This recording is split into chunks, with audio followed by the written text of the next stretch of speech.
మిగతా వార్తల్లోని వివరాలకు వస్తే ఉపరితల ద్రోణి ప్రభావంతో రాష్ట్ర వ్యాప్తంగా పలు జిల్లాల్లో గంటకు 80 కిలోమీటర్ల వేగంతో ఈదురుగాలితో కూడిన వర్షం కురిసిందని వాతావరణ శాఖ అధికారులు చెప్పారు.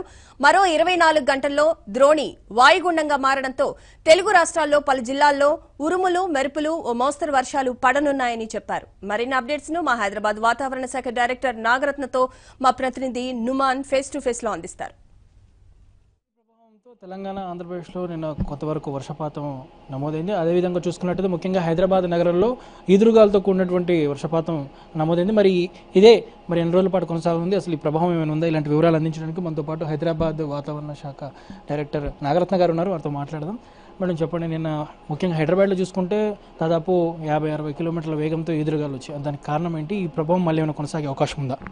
అదే గత 24 గంటల్లో చూసుకున్నట్లయితే మనకి సౌత్ ఛత్తీస్గఢ్ నుండి సౌత్ ఇంటీరియర్ కర్ణాటక వరకు తెలంగాణ మీదుగా ఒక ద్రోణి ఒకటి ఉన్నదండి, బలమైన ద్రోణి ఒకటి. నిన్న మనకి ద్రోణి యొక్క ప్రభావం వల్ల తెలంగాణ రాష్ట్రంలో తేలికపాటి నుంచి మోస్తారు వర్షాలతో పాటుగా ఈ పిడుగులు కూడా, అంటే ఉరుముల మెరుపులతో వర్షం కూడా పడటం జరిగింది.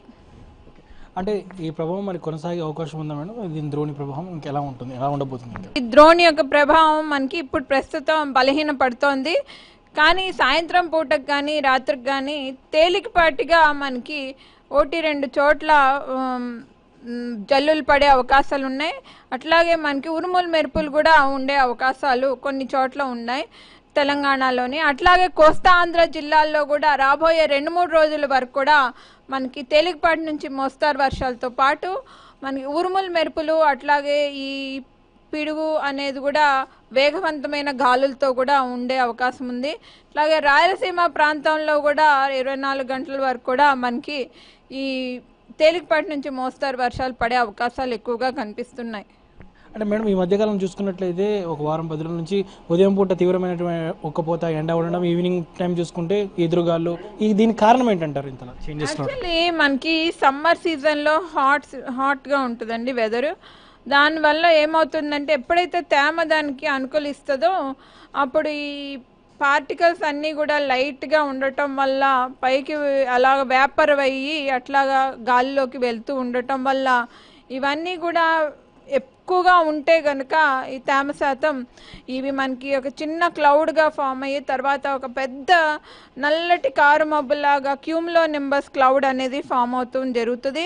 ఎప్పుడైతే ఈ క్యూములో నింబస్ క్లౌడ్ ఫామ్ అవుతుందో మనకి ఈ ఇంటెన్సిటీని బట్టి ఈ ఉరుముల మెరుపులతో వర్షం అనేది కూడా రాత్రికి కానీ అలాగే లేట్ ఈవినింగ్ కానీ కురవటం జరుగుతుంది.